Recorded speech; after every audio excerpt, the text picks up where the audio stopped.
नमस्कार दोस्तों, आपका हमारे YouTube चैनल अद्भुत स्टोरी किंग में स्वागत है। तो दोस्तों, जब राजा विक्रम बेताल को पुनः अपने साथ ले आता है तो बेताल राजा विक्रम को एक नई कहानी सुनाता है। तो कहानी है पति कौन है। तो यमुना किनारे धर्म स्थान नामक एक नगर था। उस नगर में गणाधिप नाम का एक राजा राज्य करता था। उसी में केशव नाम का एक ब्राह्मण भी रहता था।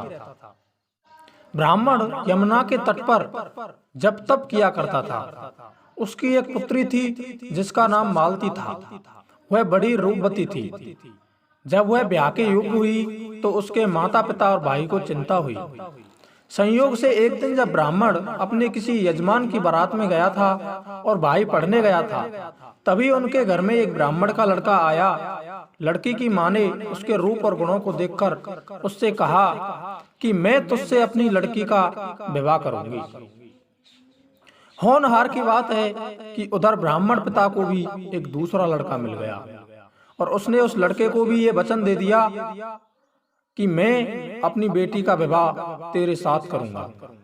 उधर ब्राह्मण का लड़का जहां पढ़ने गया था, वहां वह एक लड़के से यही वादा कराया था। कुछ समय बाद बाप बेटे घर में इकट्ठे हुए तो देखते क्या है कि वहां एक तीसरा लड़का और मौजूद है। दो उनके साथ आए थे। अब क्या हो, ब्राह्मण, उसका लड़का और ब्राह्मणी सोच में पड़ गए। देवयोग से हुआ क्या कि लड़की को सांप ने काट लिया और वह तत्काल मर गई। उसके बाप, भाई और तीनों लड़कों ने बड़ी भागदौड़ की, जहर झाड़ने वालों को बुलाया, पर कोई नतीजा ना निकला। सब अपनी अपनी करके चले गए। दुखी होकर वे उस लड़की को शमशान में ले गए और क्रियाक्रम कराए।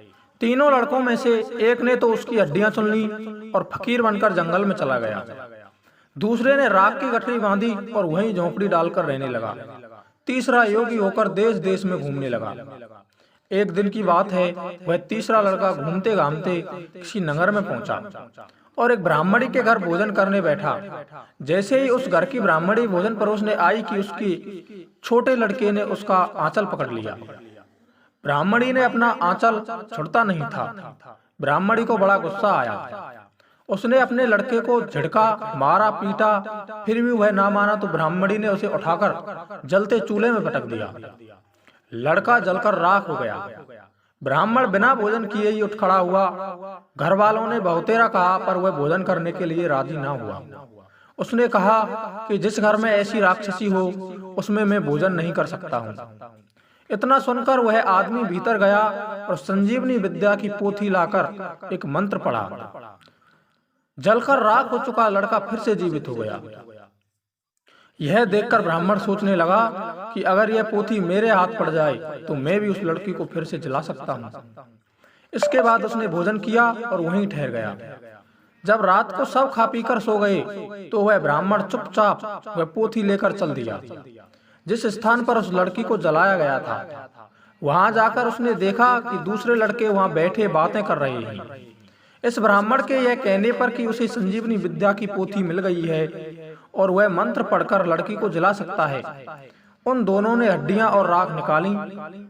जैसे ही ब्राह्मण ने मंत्र पढ़ा, वह लड़की जी उठी। अब तीनों उसके पीछे आपस में झगड़ने लगे। इतना कहकर बेताल बोला कि राजन, बताओ कि वह लड़की किसकी स्त्री होनी चाहिए। राजा कुछ देर सोचने लगा। उसके बाद राजा ने जवाब दिया कि जो वहां कुटिया बनाकर रहा उसकी। बेताल ने पूछा क्यों? राजा बोला, जिसने हड्डियां रखी वह तो उसके बेटे के बराबर हुआ, और जिसने विद्या सीखकर जीवन दान दिया वह उसके बाप के बराबर हुआ, और जो राख लेकर रमा रहा वही उसकी हकदार है।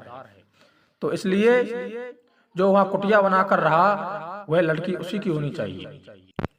राजा का इतना कहना था कि बेताल फिर उसी पेड़ पर जा लटका।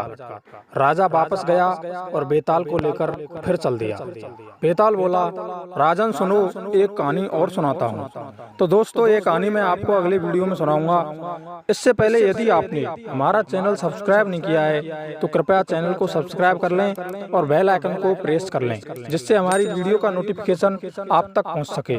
और वीडियो को लाइक करना बिल्कुल मत भूलना। जय हिंद, जय भारत।